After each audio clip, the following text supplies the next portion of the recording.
Salut à tous, bienvenue dans cette nouvelle vidéo. On se retrouve pour une FAQ, foire aux questions. On a sélectionné quelques questions que vous nous aviez posées sur Instagram et on y répond dans cette vidéo. Alors la première question c'est quels sont vos coups de cœur du voyage? Alors pour ma part, c'était la Norvège. Franchement, c'était vraiment un pays qui nous a marqué autant par les paysages, la faune, la flore, même les quelques rencontres qu'on a fait. Mais il y a un deuxième coup de cœur aussi qu'on a eu pendant ce voyage. C'est la Turquie, c'était aussi donc complètement différent mais tout aussi incroyable. On a adoré les paysages, on a adoré les villes, c'est hyper dépaysant. Donc ouais, la Turquie. Donc ces deux destinations, coup de cœur, on vous les recommande à 100% si vous faites un tour d'Europe. Et la Croatie aussi. Dans la même veine, le meilleur moment et la pire galère après. Le meilleur moment, franchement, il y en a eu pas mal, hein. Mais si vraiment il y a quelque chose qui m'a marqué, c'est quand on était avec d'autres Français autour du feu et qu'on a observé pour la première fois les aurores boréales. Franchement, ça c'est vraiment un moment magique du voyage. Ouais, et l'envolée des montgolfières aussi, je dirais, Mm. en Cappadoce, en Turquie, Ouais, c'était ça incroyable. c'est assez marquant, ouais. Ouais. Et la pire galère, ça je pense qu'on est d'accord. On en a parlé dans la vidéo sur la Grèce, mais vraiment la pire galère du voyage, c'est le cambriolage, hein. Finalement, c'est ça qui nous a le plus immobilisé pendant un mois. Donc, franchement, je le souhaite à personne. Surtout quand on vole des papiers d'identité, les papiers du véhicule, c'est vraiment une grosse galère. Mm. Autant, le matériel, ça se rachète. Autant, les papiers, c'est tout de suite des procédures administratives qui peuvent vite prendre 1 à 2 mois selon là où vous êtes situé. Donc voilà, grosse galère du voyage, mais on est content parce que ça s'est bien fini. On a quand même pu continuer le voyage en Turquie. Puis bon aussi, il y a eu la réparation du moteur au Danemark, ça c'était au bout d'un mois de voyage. Ça nous a pas immobilisé tant de temps que ça, parce que ça a duré que 2-3 jours. Mais quand même, grosse galère financière, parce que un moteur, c'est pas donné, quoi. Que retiendrez-vous de ce périple? On n'a pas préparé les questions à l'avance, comme ça on avait vraiment on les découvre en même temps, enfin juste je les ai écrits mais on les découvre en même temps. Qu'est-ce qu'on retiendra de ce voyage? Des belles rencontres. Déjà, franchement, on a rencontré tellement de gens sur la route, c'était... Ouais, ça fait vraiment plaisir. Franchement, une des morales du voyage, c'est que c'est ceux qui ont le moins qui offrent le plus. Ah ouais. Ça, on l'a vu surtout quand on était en Grèce, en Turquie. Ils sont pas franchement des pays riches, mais les gens ont tout à vous offrir alors qu'ils ont parfois très peu. Mais même si, je prends l'exemple d'un paysan qu'on avait rencontré qui nous a offert des plantes pour le thé. Enfin, il venait de les ramasser en gros par terre. Voilà, c'est plein de petits gestes qu'on a pu observer. Et finalement, on n'est pas trop habitué à ça quand on habite dans l'ouest de l'Europe comme nous. Les gens sont pas forcément habitués à recevoir des cadeaux des inconnus. Voilà, il y a un moment aussi, on nous a offert 5 kilos d'oranges. Ça nous paraît invraisemblable, mais bon, on a accepté. La personne était très contente. Et puis, voilà, c'est vraiment. Pour moi, en tout cas, c'est ça que j'aurais vraiment retenu, et que, en fait, faut pas hésiter à faire pareil, en fait, tout simplement. Quand on rencontre quelqu'un, si on a un petit truc à lui passer, discuter avec lui. Enfin voilà, en fait, offrir de son temps aussi, c'est juste un cadeau quoi. De temps en temps, les gens sont ravis quoi. Mm. Ouais, je suis d'accord. Et les gens attendent rien en retour. Et ça, c'est vrai qu'on n'a pas trop l'habitude et ça fait plaisir. Donc, Ouais. ça nous a beaucoup ouvert l'esprit aussi sur plein de choses. Donc, c'est hyper enrichissant. Vos familles et amis vous ont-ils manqué? Finalement, on était assez souvent en contact avec eux. On a fait une pause de 1 mois pendant le voyage, donc j'ai pas ressenti vraiment ce manque sur les 14 mois. Après, voilà, moi j'ai toujours vécu avec un peu la famille séparée à droite à gauche, donc j'ai moins ressenti ça.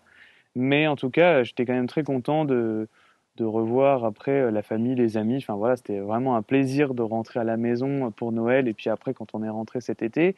Mais sinon, pendant le voyage, le fait de les avoir en visio 1 ou 2 fois par semaine, finalement, c'est presque comme si ils vous vivaient un peu avec nous, parce qu'on leur montrait là où on était. Enfin voilà, donc finalement, de ce côté-là, pour ma part, ça s'est bien passé. Ouais, c'est vrai que la visio, ça aide beaucoup. On a la chance de pouvoir être en contact d'appeler depuis le fin fond de la Pologne en France, quoi. Mais moi, pour le coup, c'est quelque chose qui m'a le plus manqué, effectivement, avoir des contacts avec les amis, la famille.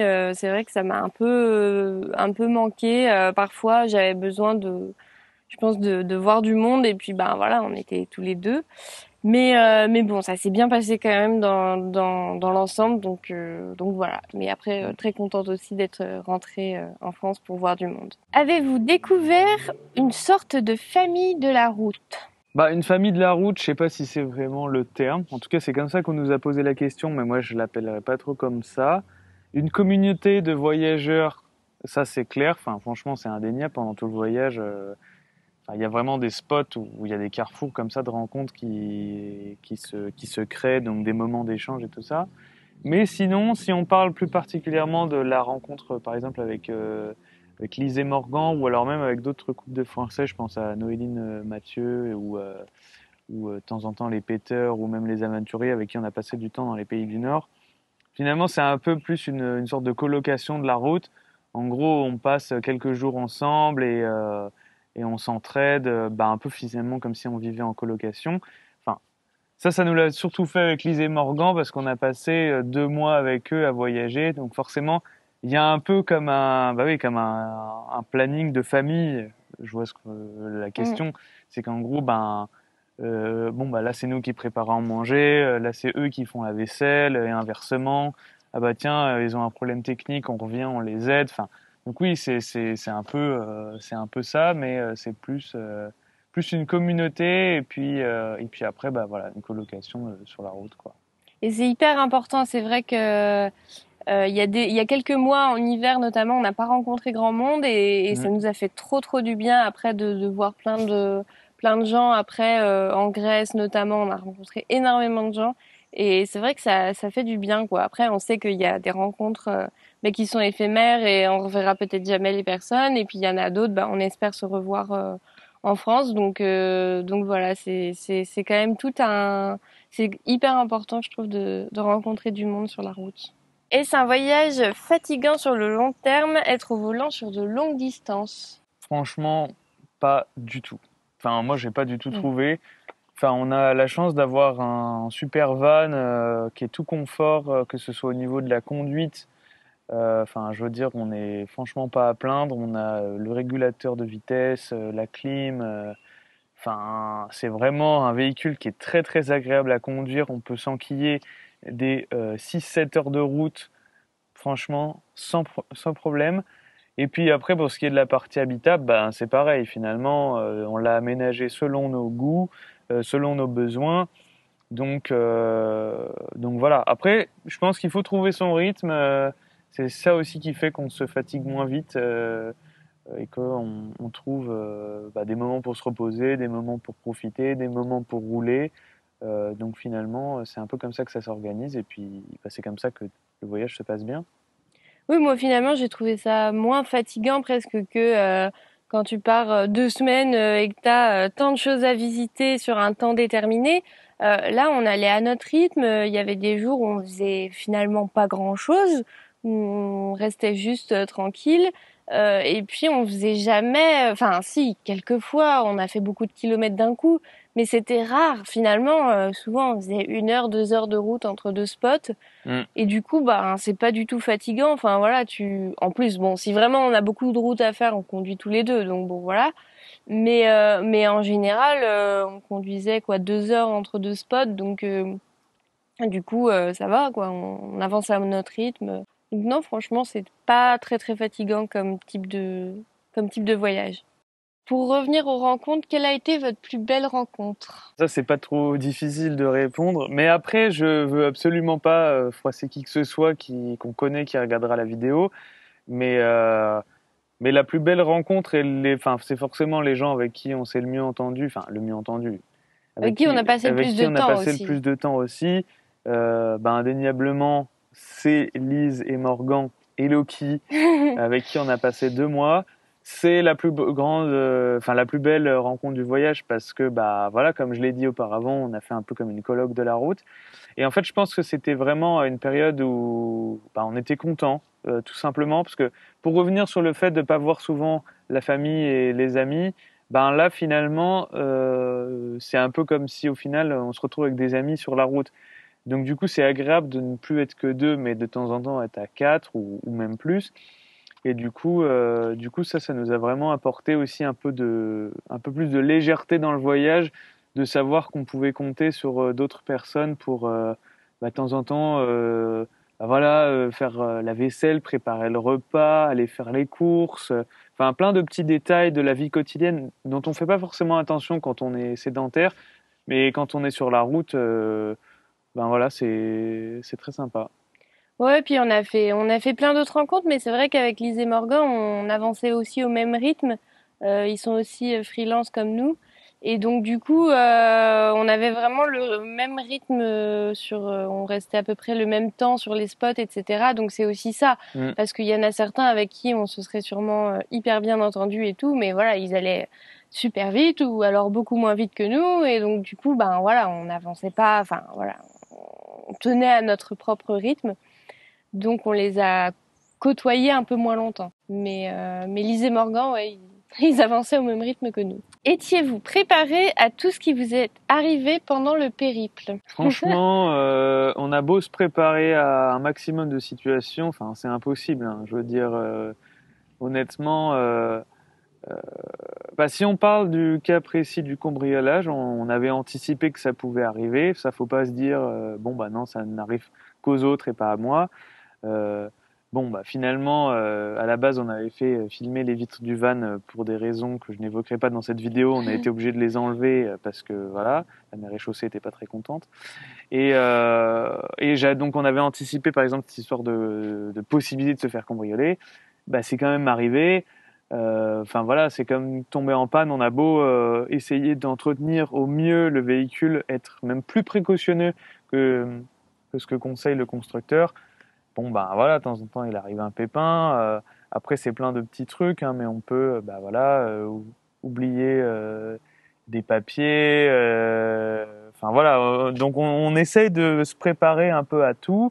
Et puis en même temps, c'est aussi pendant le voyage que finalement tu apprends à gérer des situations un peu complexes. Ça fait pas plaisir, mais c'est aussi ça qui te forme bah, dans la vie finalement. C'est toutes ces expériences qui font que ben, tu feras mieux la prochaine fois ou tu éviteras que ça se reproduise. Donc je pense pas que ce soit possible d'être préparé à tout, mais en tout cas, le mieux, c'est d'être un minimum préparé et puis de se dire bon bah tout se passera bien. C'est sûr qu'il faut rester positif. C'est pas facile, mais je pense que si déjà tu abordes les choses avec un côté positif, tout se passe mieux. Oui, puis après il y a aussi, enfin nous par exemple, on est parti un mois en Espagne avant de faire le grand tour d'Europe. Mm.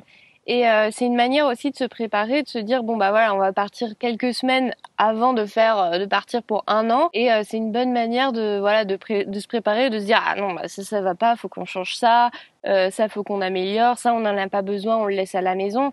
Donc voilà, c'est si vous prévoyez de faire un grand voyage et que vous avez peur de ne pas être assez préparé, ça peut être aussi une solution de partir quelques semaines avant, histoire de histoire de se préparer un peu mieux, quoi. Comment avez-vous financé votre voyage? Bah ça, on en avait parlé dans une vidéo au tout début de la chaîne. En fait, on est tous les deux freelance. Donc, on travaille en communication et web marketing principalement. Donc, on a chacun des clients avec qui on travaille de manière plus ou moins régulière.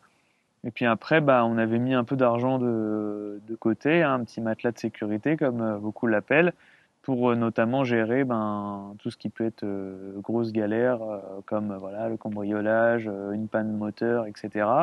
Mais voilà, c'est principalement comme ça qu'on finance le voyage. Ouais, et c'est très bien. Enfin, nous, on a trouvé ça plutôt facile de s'organiser au quotidien. On pourrait se dire que c'est un peu compliqué d'allier le travail et le voyage, mais on s'est trouvé une petite organisation et on a trouvé ça plutôt facile à mettre en place. et plutôt rassurant parce que voilà, quand on a des imprévus financiers, c'est toujours rassurant de se dire qu'il y a un peu d'argent qui rentre tous les mois, plutôt que de se dire mince, on a mangé sur les économies, on va devoir écourter le voyage ou alors on va pas pouvoir faire telle ou telle activité.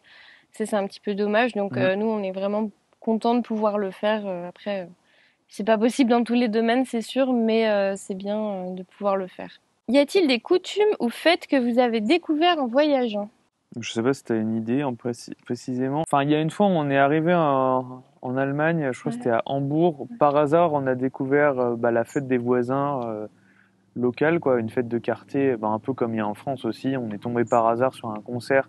Donc ça, on l'a découvert comme ça, totalement par hasard. On n'allait pas du tout pour ça. Il y a eu la fête du solstice d'été Ah oui, en si. Suède, où là, pour le coup, on savait qu'il y avait ça. Et enfin, bon, après, ça tombait bien, on était à peu près à cette période-là, donc c'est au 21 juin. Et en fait, en Suède, ils font ouais, un rituel avec, ils mettent des fleurs dans les cheveux, ils lèvent des sortes de croix fleuries. Enfin voilà, il y a Mm. tout un rituel et c'était très sympa. Mm.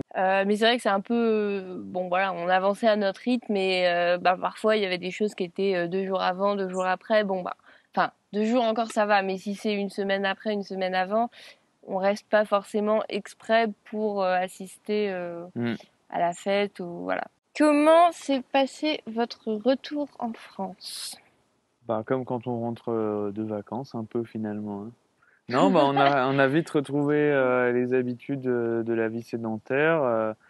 Après, il y a eu un petit côté nostalgie quand même du voyage, enfin, même que j'ai encore maintenant, hein. Je veux dire, parfois, quand on repense à tout ce qu'on a vécu, enfin, pendant un an, c'est incroyable hein, comme expérience. Donc voilà. Mais non, ça s'est bien passé. Après, voilà, on a tout de suite revu la famille et les amis. Donc finalement, ça a temporisé avec la rentrée en mode ah, le voyage est fini. Ben non, finalement, c'était très agréable et ça s'est Oui, bien puis on est passé. rentré en fait fin juin, donc c'était tout de suite l'été. On avait des amis qui étaient en vacances, on est parti à droite à gauche, on avait des concerts, des festivals, des trucs prévus pendant l'été. Donc finalement, il y avait ce côté encore bon on profite hein, voilà et je pense qu'on serait rentré en plein mois de novembre, ça aurait pas été la même chose.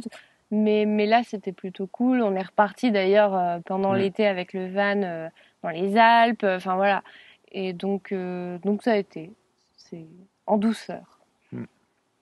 Et du coup, seriez-vous prêt à repartir ailleurs?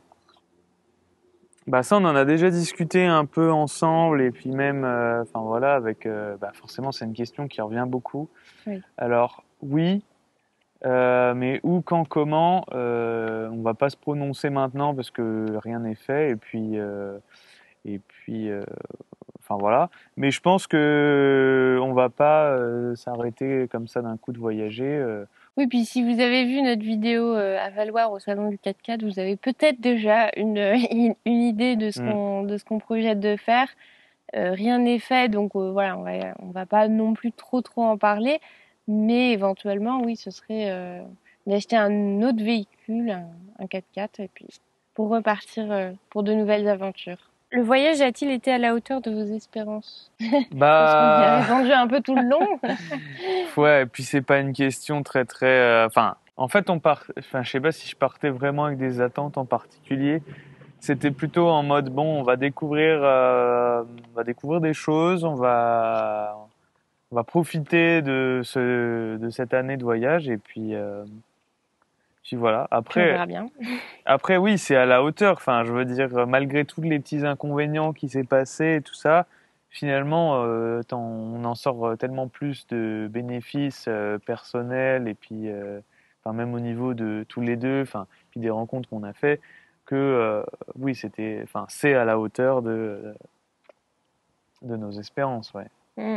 Ouais, mais voilà, on n'avait pas non plus trop préparé, donc, enfin, un petit peu, mais je veux dire, on n'avait pas vraiment préparé un itinéraire précis ni rien.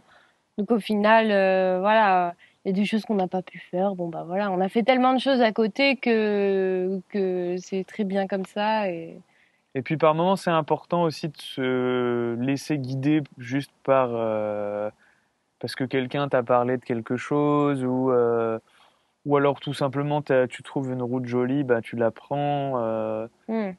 Parce que c'est aussi ça qui est très agréable, c'est que vu qu'on est parti sur une grande durée, on n'avait pas ce côté pression de il faut te rentrer à la fin de la semaine. Donc de faire un détour de 300 kilomètres, ça peut paraître énorme, mais finalement, bah oui, mais on a le temps, donc pourquoi ne pas le faire finalement si c'est sympa, juste pourquoi ne pas en profiter, donc voilà. On espère que la vidéo vous a plu. C'était un peu histoire de faire le bilan sur le voyage. On a répondu à vos questions. J'espère que ça vous a plu. Si vous avez d'autres questions, bah, n'hésitez pas à nous contacter en commentaire de cette vidéo ou nous envoyer un message privé sur Instagram. Et puis surtout, n'hésitez pas à vous abonner à nos réseaux. Je l'ai déjà dit auparavant, mais c'est important si vous voulez suivre la suite de Mimi et Didi. Et on se dit à très bientôt dans une nouvelle vidéo. Salut! Ciao!